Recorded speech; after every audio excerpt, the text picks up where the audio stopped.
Hello class 9, good morning. कैसे हो भाई? आई थिंक सब कुछ बढ़िया होगा। और लाइंस एंड एंगल्स पढ़ रहे हैं हम लोग क्लास 9 के लिए। एनसीईआरटी की बुक एक्सरसाइज 6.2 का सॉल्यूशन चल रहा है।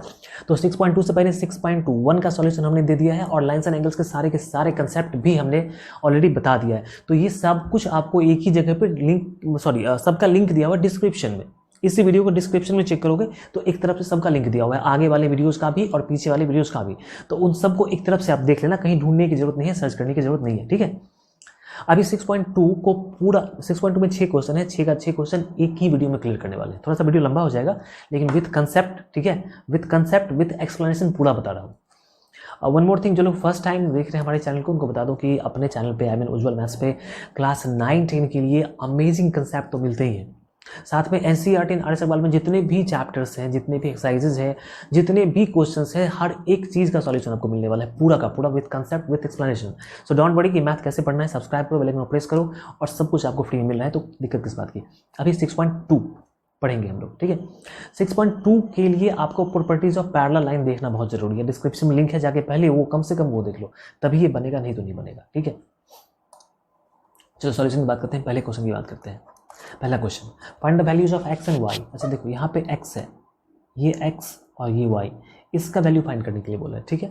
And then so that A B parallel C D, A B को सी डी के पैरेलल भी करना है, एक्स वाई का वैल्यू भी फाइंड करना है।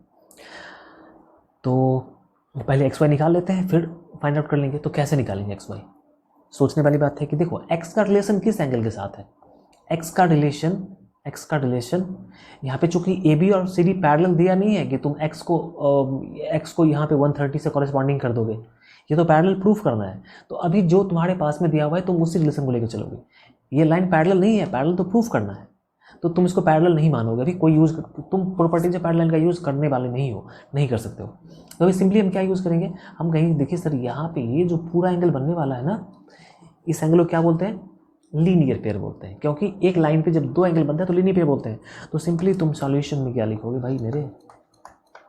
सॉल्यूशन में तुम लिखोगे कि x plus 50 degree equal to 180।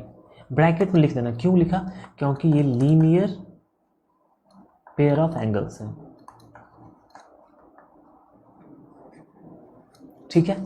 चलो, तो यहां से x कितना निकल जाएगा? 180 degree minus 50 degree equal to 130 degree. चलो, तुम्हारा x निकल गया।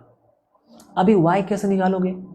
तो गौर से देखो, y और ये 130 ये वर्टिकली अपोजिट एंगल है, ठीक है। And y equal to 130 degree. क्यों? क्योंकि ये कैसे एंगल्स हैं? वर्टिकली अपोजिट एंगल्स है। तो तुमने x भी निकाल लिया और y भी निकाल लिया। तुमने देखना है यहाँ पे कि x भी 130, y भी 130, ठीक। चलो, तो क्वेश्चन का जो सेकंड पार्ट है कि शो करना है कि ए बी और सी डी पैरेलल है। ये पैरेलल कैसे प्रूफ करेंगे? तो जब लाइन पैरेलल होता है तो अल्टरनेट एंगल बराबर होता है, पहली बात। इसी का उल्टा काम करना है कि अगर अल्टरनेट एंगल बराबर है तो लाइन पैरेलल होगा, सीधी सीधी बात है। तो गौर से अब तुम देखो मेरे भाई, अब तुमने क्या देखा कि ये x जो है और यहाँ पे जो ये y है, ये दोनों अल्टरनेट एंगल है। लाइन पैरेलल नहीं हो फिर भी एंगल अल्टरनेट हो सकता है, बराबर तब होगा जब लाइन पैरेलल होगा। तो x और y अल्टरनेट एंगल है। तुमने x कितना निकाला? 130, y कितना निकाला? 130। ओ माय गॉड, ये तो बराबर है। तो अब देखो हियर, अब तुम क्या कहोगे कि x और y तो बराबर है, क्योंकि हमने x भी 130 y भी 130 निकाला। अब क्या लिखेंगे? सिंस चूंकि x एंड y आर कैसे एंगल्स हैं? x एंड y ये अल्टरनेट एंगल है, आर अल्टरनेट एंगल्स। चूंकि x और y अल्टरनेट एंगल है और x y बराबर भी है, तो अल्टरनेट एंगल जब बराबर होता है तो लाइन पैरेलल होता है, इसीलिए ए बी जो है ये पैरेलल होगा सी डी का। दैट इज ए प्रूफ, ठीक है। छोटा सा क्वेश्चन था, छोटा सा कंसेप्ट था, लेकिन सोच बहुत बड़ी होनी चाहिए आपको इन क्वेश्चन को सॉल्व करने के लिए, ठीक है। क्वेश्चन नंबर 2, यहाँ पे लाइंस पैरेलल दिया हुआ है, ए बी सी डी के पैरेलल और सी डी ई एफ के पैरेलल, ठीक है। तो जब भी ए बी सी डी के पैरेलल, देखो ए बी और सी डी पैरेलल है, ठीक, ये दोनों पैरेलल है, ठीक है। और फिर कह रहा है कि सी डी ई एफ के पैरेलल, सी डी जो है ये ई एफ के पैरेलल है, मतलब ये तीनों पैरेलल हो गए। तो ये सेंटेंस तो तुम सबसे पहले तुमको लिखना होगा, ठीक है। उसके बाद क्या करा है, वाई और जेड का रेशियो दिया हुआ है तो तुमसे एक्स निकालना है, ठीक है। देखो सॉल्यूशन तुम क्या लिखोगे कि A B parallel C D and C D parallel E F, A B C D के parallel, C D E F के पैरेलल, इसीलिए ये तीनों आपस में पैरेलल हो जाएंगे, इसलिए A B parallel C D parallel E F, ये तीनों आपस में पैरेलल हो जाएंगे। जहाँ पे यूज़ करना होगा वहाँ पे हम इसका यूज़ कर लेंगे, ठीक है। पहली बात होगी। अब देखो y और z, चूँकि अब ये तीनों पैरेलल हो चुका है, ठीक है, तीनों पैरेलल हो चुका है, तो गौर से देखो कि जो एंगल यहाँ पे z है, यहाँ पे जो एंगल बन रहा है, ये एंगल और ये एंगल कॉरेस्पॉन्डिंग एंगल है, ये एंगल और ये एंगल कॉरेस्पॉन्डिंग एंगल है। इसी तरीके से अगर यहाँ पे जो एंगल बन रहा है वही एंगल यहाँ पे बनेगा तो ये कॉरेस्पॉन्डिंग एंगल है। और कॉरेस्पॉन्डिंग एंगल क्या होता है, बराबर होता है। कॉरेस्पॉन्डिंग एंगल हमेशा बराबर होता है। तो अगर ये एंगल जेड है तो ये एंगल भी कितना होगा, जेड होगा, और ये एंगल भी कितना होगा, जेड होगा, क्योंकि ये तीनों लाइन पैरेलल, तो ये तीनों कॉरेस्पॉन्डिंग एंगल। एक ही बात है कि अगर तीनों लाइन पैरेलल है, अगर तीनों लाइन पैरेलल है तो ये तीनों एंगल क्या होगा, कॉरेस्पॉन्डिंग एंगल होगा, ठीक है। तुमसे निकालने के लिए क्या बोल रहा है, एक्स निकालने के लिए बोल रहा है। तो देखो एक्स का रिलेशन किस एंगल के साथ में है, गौर से देखोगे, ये तुम्हारा एंगल एक्स है। एक्स और जेड वर्टिकली अपोजिट एंगल्स है, एक्स और जेड वर्टिकली अपोजिट एंगल है, एक्स और जेड बराबर होगा। तो अगर तुम जेड निकाल लेते हो तो एक्स खुद से निकल जाएगा। तो अब जेड कैसे निकाले, तो जेड के लिए यहाँ पे वाई और जेड का रेशियो दिया हुआ है, ठीक है। चलो late Y equal to 3a, क्योंकि रेशियो है तो हटाएंगे तो कुछ तो लगाएंगे उसमें, y equal to 3a and z equal to 7a। मान लिया, x नहीं लगाएंगे क्योंकि x यहाँ पे ऑलरेडी है, तो x लगाना नहीं इसमें, a b c d कुछ भी लगा दो।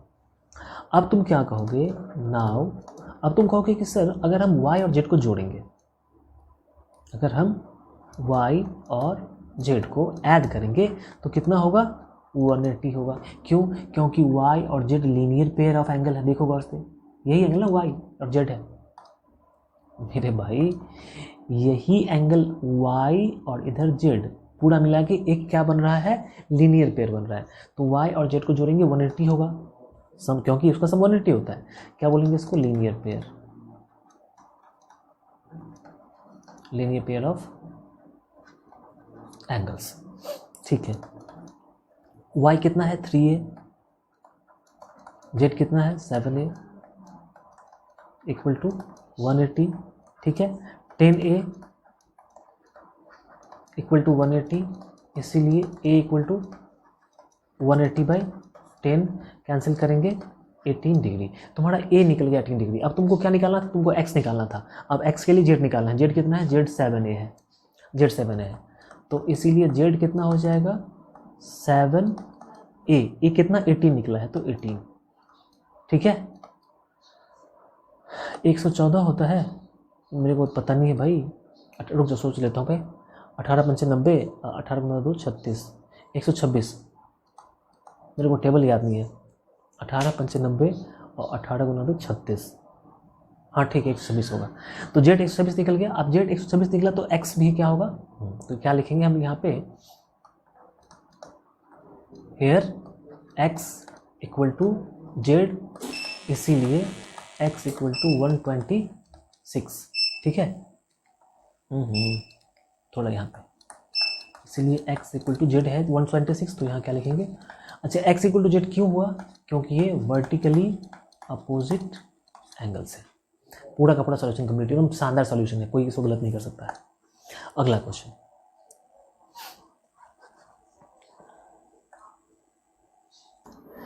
देखो भाई, अब क्वेश्चन नंबर 3, ठीक है। 3 में क्या होने वाला है, इन द गिवन फिगर 6.30, चलो यही फिगर है वो, A B parallel C D, A B और सी डी पैरेलल दिया हुआ है, ठीक है। E F perpendicular C D, ये जो ई एफ है, ई एफ ये सी डी पे परपेंडिकुलर है, ठीक है। जी ई डी मतलब ये पूरा एंगल जो है ना, कितना दिया हुआ है 126, ये पूरा एंगल 126 है, ठीक, डिग्री, ठीक। ओके अगला क्या भाई, एक मिनट रुक जा, थोड़ा सा 126 डिग्री, ठीक। अब फाइंड ए जी ई, अच्छा ए जी ई, जी ई एफ और A F, sorry F G. ये एंगल्स कहाँ कहाँ पे, पहले इसको मार्क करो तब पता चलेगा क्या कैसे काम करना है। ए जी ई कहाँ पे है, ए जी ई, अच्छा ये बाहर वाला एंगल, ये एंगल फाइंड करना है, ठीक है। फिर जी E F, G E F कहाँ पे है, जी ई एफ, अच्छा ये एंगल फाइंड करना है, जी ई एफ, ठीक। उसके बाद F G E, F G ई, वो अंदर वाला ये एंगल फाइंड करना है, ठीक है। ये तीन एंगल आराम से निकल जाएगा, ठीक है। ज़्यादा कुछ करने की जरूरत नहीं है, सिंपली हम सीधा सीधा बता देते हैं, तुम निकालोगे इसको। तुमको पता है, देखो ये पूरा एंगल जो रेड वाला कितना है, 126 है, ये पूरा एंगल 126 है। उसमें से अगर हम 90 घटा लेंगे, यहाँ वाला ये एंगल कितना है, 90 है, तो 90 सब्ट्रैक्ट कर लेंगे तो ये एंगल तो खुद ही निकल जाएगा।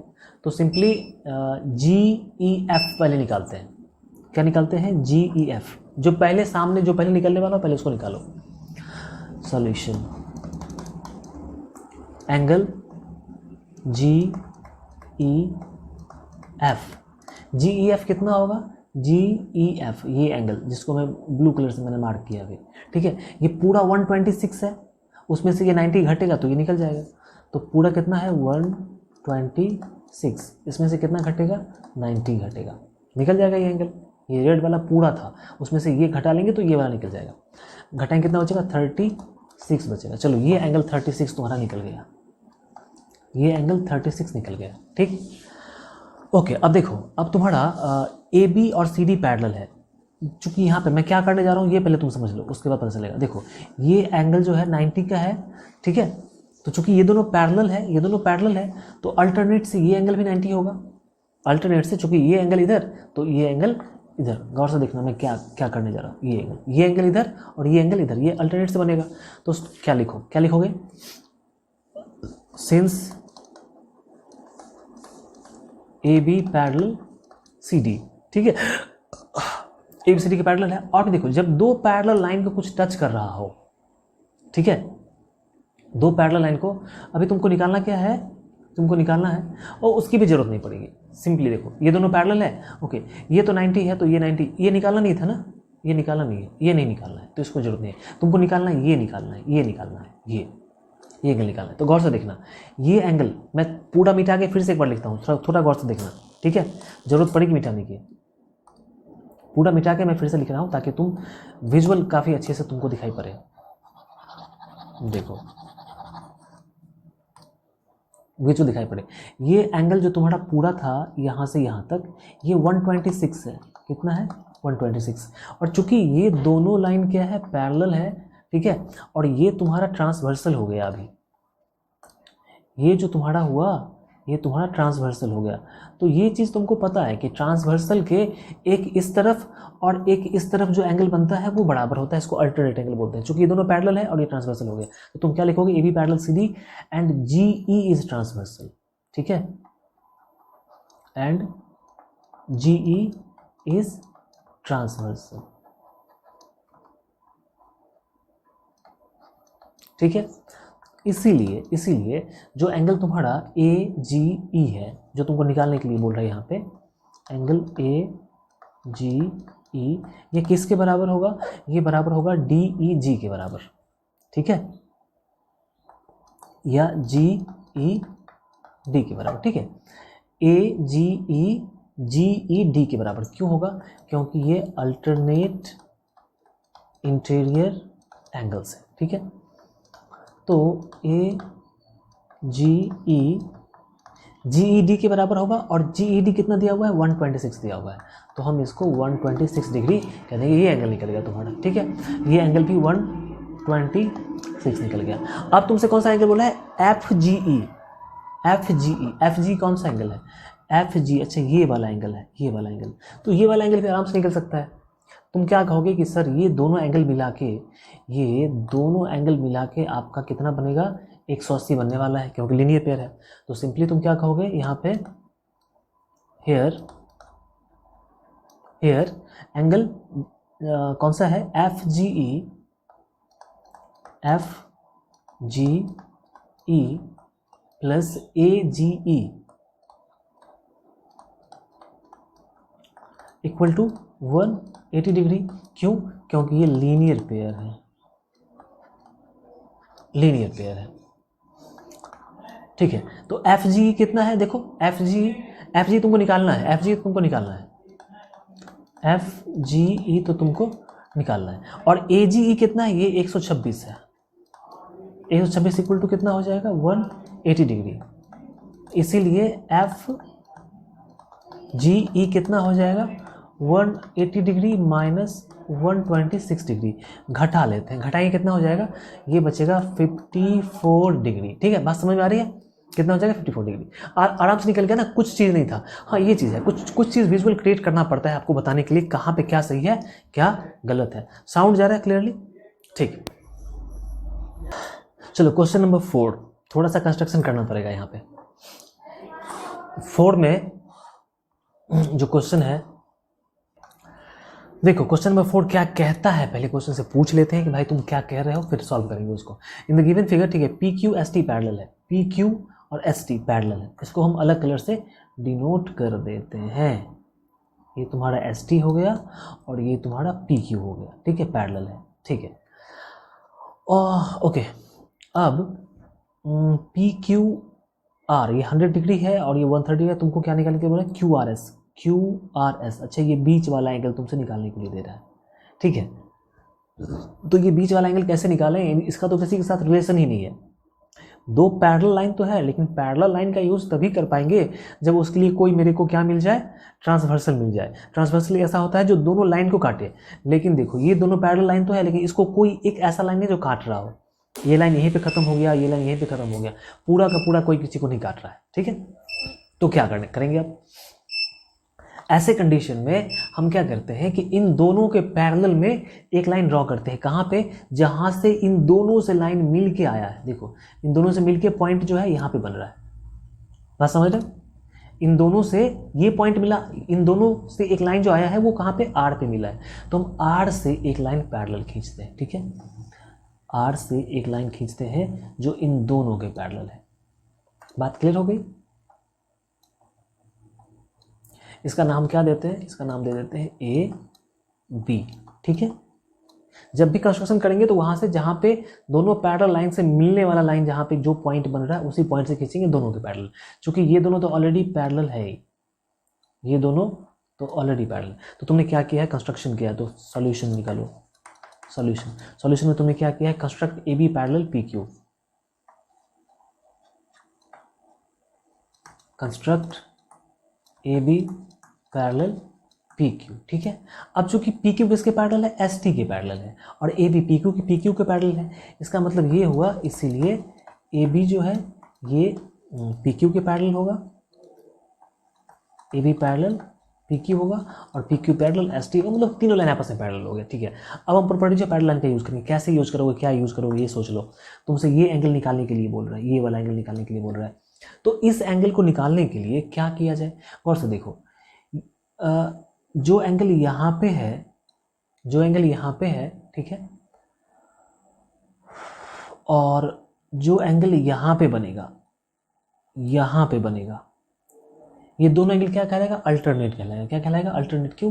क्योंकि तुम्हारा ये ट्रांसवर्सल है। देखो ये तुम्हारा ट्रांसवर्सल हो गया, ये दोनों पैरेलल है। ये लाइन, इसको अगर तुम थोड़ा सा पीछे बढ़ा देते हो तो तुमको साफ साफ दिखाई पड़ता है। अच्छा, ये दोनों पैरेलल हो गया, ये ट्रांसवर्सल हो गया, तो जो एंगल इधर है वही एंगल इधर भी होगा।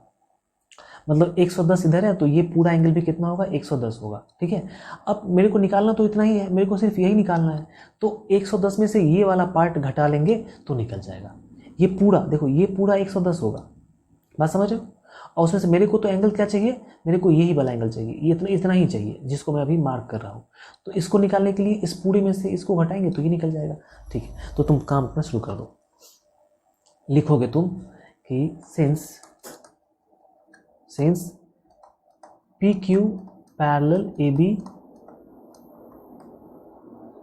and PQ parallel AB and OR is transversal। कौन सा ट्रांसवर्सल लेंगे? अभी OR लेंगे। OR is transversal।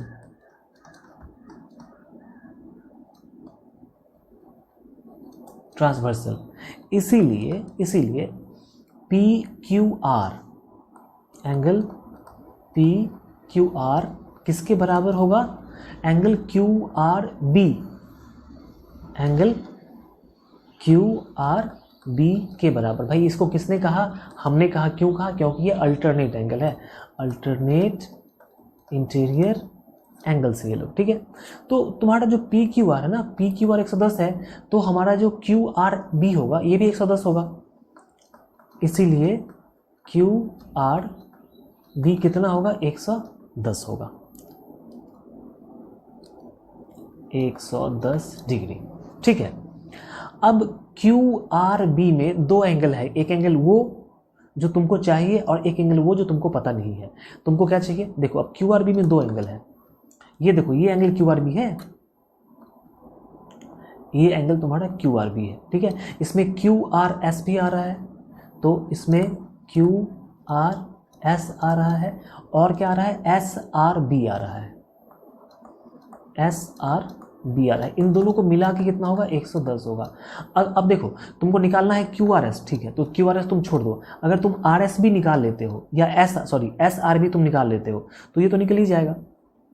इसीलिए सिंपली यहाँ से क्या हो जाएगा? Angle Q R S equal to 110 minus angle S R B. तो तुम्हारा क्यू एस अब निकल चुका है, कितना? 100 माइनस एस आर बी, ये आर है।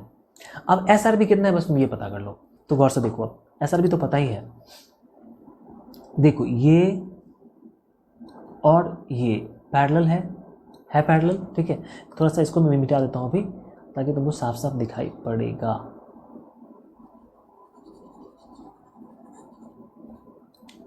देखना बात को, ये वाला और ये वाला पैरेलल है, ठीक है, और ये हो गया ट्रांसवर्सल। तो ये वाले एंगल को और ये वाले एंगल को बोलते हैं को इंटीरियर, का सम होता है 180 डिग्री, ठीक है। तो हम यहाँ पे अलग से निकाल लेते हैं, अलग से। हेयर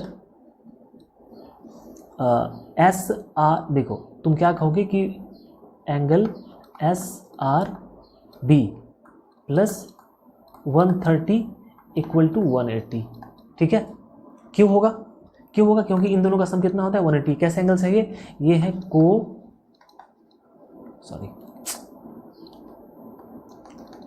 को इंटीरियर एंगल्स है, ठीक है। मैंने शॉर्ट में लिखा, तुम सुन लेना भाई, मेरे पास जगह नहीं है, आप तो मेरी बड़ी पे आ जाएगा। देखो तुमको साफ साफ दिखा पड़ रहा है, चलो ठीक है, मैं थोड़ा साइड हो रहा हूँ। तो यहाँ से सिंपली जो तुम निकालोगे एस आर बी कितना निकलेगा? 130 घटेगा 180 में से, तो कितना बचेगा? 50 बचेगा। अब तुमने एस आर बी निकाली, अब यहाँ पे पुट कर दो 110, और एस आर बी कितना है? 50 है, कितना निकल गया? 60 डिग्री, ठीक है। सिंपल सी बात थी। पहले मैंने देखा कि भाई जो एंगल निकालना है वो कहाँ से आएगा, हमने ला के उसको एक ऐसे मुकाम पे खड़ा कर दिया जहाँ पे सिर्फ एक एंगल निकालो, उसका वैल्यू निकलेगा। अब वो एंगल कैसे निकलेगा? क्योंकि ये पैरेलल था तो यहाँ से निकल गया, वैल्यू डाल दिया, निकल गया। आसान ही क्वेश्चन है यार। चलो क्वेश्चन नंबर 4, हाँ सेम ही क्वेश्चन है, क्वेश्चन सेम 4 सेम था क्या भाई? एक मिनट देखने दो, सेम ही क्वेश्चन था, वहाँ रिपीट हो गया। क्वेश्चन 5 देख लेते हैं, ठीक है। 4 तो हमने देख लिया।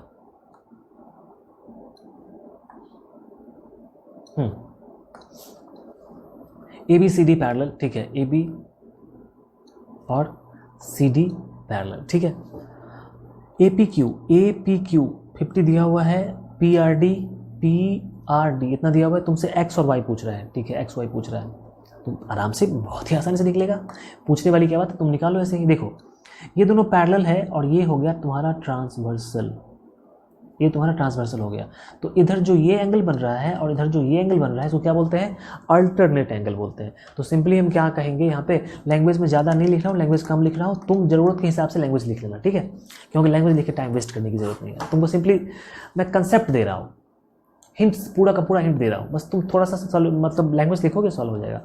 तुम कहोगे कि सर यहाँ पे y + 50 जो है ये तो 127 के बराबर होगा। क्यों? क्योंकि ये कैसे एंगल्स हैं? ये एंगल है अल्टरनेट इंटीरियर एंगल्स। तो अल्टरनेट में ये 50 और y मिला के y + 50 और ये 127, यहाँ से y निकालो, 127 - 50 घटाएं कितना हो जाएगा भाई? 77 डिग्री। ठीक है, निकल गया। x निकालना है अब। अच्छा, x निकालना है तो x के लिए तो सोचना ही नहीं है, x के लिए सोचना बेकार है। गौर से देखो, फिर से मेरी बात को समझो। तुम्हारा ये लाइन और ये लाइन पैरेलल है, ठीक है सर, पैरेलल तो है। और ये तुम्हारा ट्रांसवर्सल है बेचारा, है ट्रांसवर्सल, बिल्कुल है। तो ये जो एंगल बन रहा है और ये जो एंगल बन रहा है, ये तो अल्टरनेट एंगल हो गया और ये तो बराबर होता है। सिंपली हम यहाँ से कहेंगे कि x इक्वल टू, फिर तुम बस एक सेंटेंस लिख देना, बस तुमको सेंटेंस लिखना है कि A B parallel C D and P Q is transversal, इसलिए x equal to 50 by alternate interior angles. क्या था इस क्वेश्चन में? फालतू क्वेश्चन दे दिया था यार ऐसे तो। 6 number question, this is very important question, मजा आने वाला है। देखो, P Q and R S 2 mirrors placed parallel to, चलो ये दो मिरर है, ठीक है, ये एक दूसरे के पैरेलल रखा हुआ है, एक दूसरे के पैरेलल मतलब सीधा सीधा रखा हुआ है। An incident ray A B strike mirror P Q at B, ठीक है, बी पे देखो इंसिडेंट रे इस पे गया, ठीक है, और रिफ्लेक्ट होके बी सी मुड़ गया, सी पे आ गया और फिर यहाँ से मुड़ा तो सी डी चला गया, ठीक है। यही क्वेश्चन है, तुमसे प्रूफ करना है कि ए बी और सी डी पैरेलल, तुमसे यही प्रूफ करना है, ठीक है। तो ए बी और सी डी पैरेलल है, ये दिखाने के लिए तुमको क्या दिखाना पड़ेगा कि यहाँ वाला एंगल और यहाँ वाला एंगल बराबर है, तभी हो सकता है ना, क्योंकि ये दोनों कैसे एंगल्स हैं? अल्टरनेट एंगल्स हैं। ये जो एंगल है, ये एंगल और ये एंगल कैसा एंगल है? अल्टरनेट एंगल है। तो अगर अल्टरनेट एंगल बराबर हो गया तो लाइन पैरेलल हो जाएगा। तो कौन सा लाइन पैरेलल होगा? ये तुम्हारा ए बी पैरेलल हो जाएगा और तुम्हारा ये सी डी, ये तो पैरेलल हो जाएगा। तो यही काम करना है। अब इसको बराबर कैसे करें? तो देखो, जब भी हम लोग बात करते हैं रिफ्लेक्शन की, तो जहाँ पे तुमने क्लास 7 में पढ़ा होगा, ठीक है, आई थिंक 8 में भी था, स्फेरिकल मिरर 8 में भी था, तो जहाँ से रिफ्लेक्शन होता है जिस पॉइंट से, उस पॉइंट से हम एक नॉर्मल ड्रॉ करते हैं। क्या ड्रॉ करते हैं? नॉर्मल, ठीक है। एक नॉर्मल यहाँ भी ड्रॉ होगा क्योंकि यहाँ पे रिफ्लेक्शन हो रहा है, ठीक है। अब हमारा साइंस क्या कहता है? हमारा साइंस कहता है कि भाई एंगल ऑफ इंसिडेंस और एंगल ऑफ रिफ्लेक्शन बराबर होता है। देखो, ये हुआ एंगल ऑफ इंसिडेंस और ये हुआ एंगल ऑफ रिफ्लेक्शन, ये क्या होता है? बराबर होता है। तो अगर ये एंगल ए हुआ तो ये भी कितना होगा? ए ही होगा, ठीक है। बी, इसको मैं एम मान लेता हूँ इस पॉइंट को, और सी इस पॉइंट को एन मान लेता हूँ, ठीक है। तो तुम सबसे पहले क्या कहोगे सॉल्यूशन में? ड्रॉ, ठीक है, normals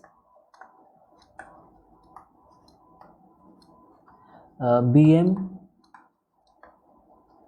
and C N at, कहाँ पे ड्रॉ किया हमने? एक तो बी पे ड्रॉ किया है एंड दूसरा सी पे ड्रॉ किया है, एंड सी रिस्पेक्टिवली, आदर के साथ हमने नॉर्मल ड्रॉ कर दिया, ठीक है। अब तुम क्या कहोगे? Since angle of incidence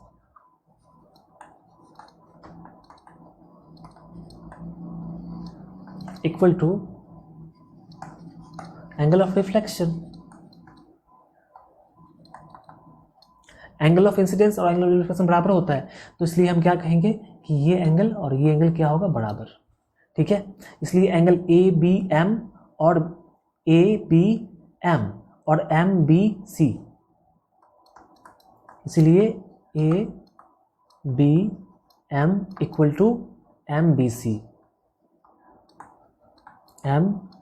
in दोनों एंगल को मैंने किसके बराबर माना है? ए के बराबर। ये एम बड़ा वाला है, दोनों किसके बराबर? ए के बराबर। लिख दो लेट, इन चूंकि दोनों एंगल बराबर था तो हमने ए मान लिया, अब हम एंगल नहीं सीधा ए लिखेंगे, काम चल जाएगा। ओके, नॉर्मल जो होता है ना, ये क्या होता है?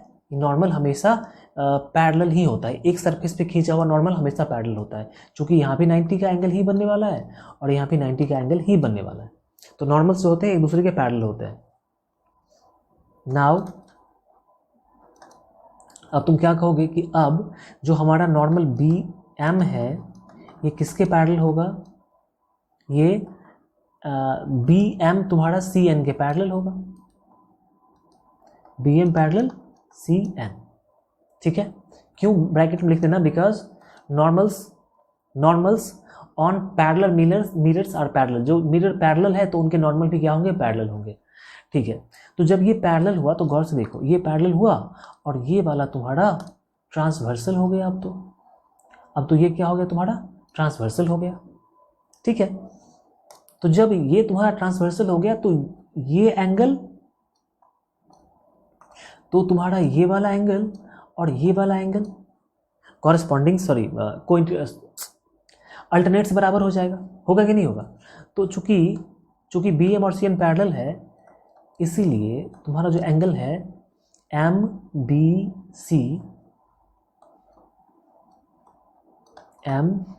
सी ये किसके बराबर हो जाएगा, M B C N C B के बराबर हो जाएगा, एन सी बी के बराबर हो जाएगा। और कितना हो जाएगा, ए के बराबर, क्योंकि ये ए है तो ये भी कितना हो जाएगा, ए हो जाएगा। ठीक है, ऑल्सो अब चूंकि ये एंगल ऑफ इंसिडेंस है, ये एंगल ऑफ इंसिडेंस, देखो यहाँ पे ये एंगल ऑफ इंसिडेंस था और ये एंगल ऑफ रिफ्लेक्शन था, फिर ये एंगल ऑफ इंसिडेंस है, फिर यहाँ पे जो बनेगा वो एंगल ऑफ रिफ्लेक्शन बनेगा, और ये दोनों हमेशा बराबर होता है। तो ये ए है तो ये भी कितना होगा, ए होगा। अब चूंकि तुम्हारा एम बी सी और एन सी बी ए के बराबर हो गया, तो अब तुम्हारा बी सी एन और डी सी एन भी बराबर होगा। ठीक है, तुम्हारा बी सी एन मतलब ये एंगल और डी सी एन मतलब ये एंगल बराबर होगा, डी सी एन बराबर होगा। चूंकि ये भी ए है तो ये भी कितना होगा, ए ही होगा, ए। क्यों होगा, ये लाइन लिखना, चूंकि सिंस एंगल ऑफ रिफ्लेक्शन, तुम लिख देना कि एंगल ऑफ इंसिडेंस जो होता है वो एंगल ऑफ रिफ्लेक्शन के बराबर होता है, इसलिए ये दोनों बराबर होगा। ओके, अब देखो एक बात को, अगर तुम इन दोनों एंगल को जोड़ोगे तो कितना होगा, 2a a प्लस ए। तुम यहाँ पे अगर इन दोनों एंगल को जोड़ोगे कितना होगा, a प्लस ए 2a, मतलब जितना ये एंगल उतना ही ये एंगल, बात बराबर। नाउ ए बी सी कितना, a plus A B C में दो एंगल है, ये एंगल और ये angle, a plus a equal to 2a। फिर बी सी डी, देखो बी सी डी में दो एंगल है, एक ये एंगल और एक ये एंगल, तो a plus a equal to 2a। तुमने क्या देखा कि भाई ये वाला एंगल और ये वाला एंगल तो बराबर हो गया, मतलब ये बराबर हो गया, मतलब इसीलिए एंगल ए बी सी और बी सी डी क्या हो गया, बराबर। चूंकि ये भी 2a ये भी 2a, दोनों बराबर हो जाएगा, बराबर हो गया। अब तुम क्या कहोगे since but they are alternate angles, but they are alternate, कौन दे आर, ये और ये तो अल्टरनेट एंगल है ना, ये एक एंगल यहाँ बने तो but they are alternate angles.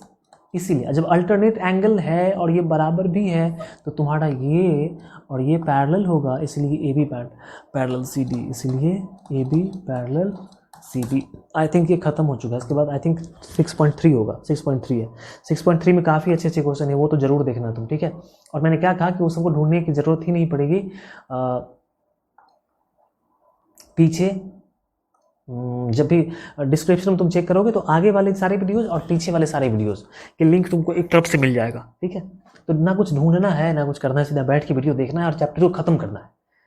मिलते हैं फिर नेक्स्ट वीडियो में, तब तक बाय एंड टेक केयर, पढ़ते रहिए, खुश रहिए, मस्त रहिए, जय हिंद।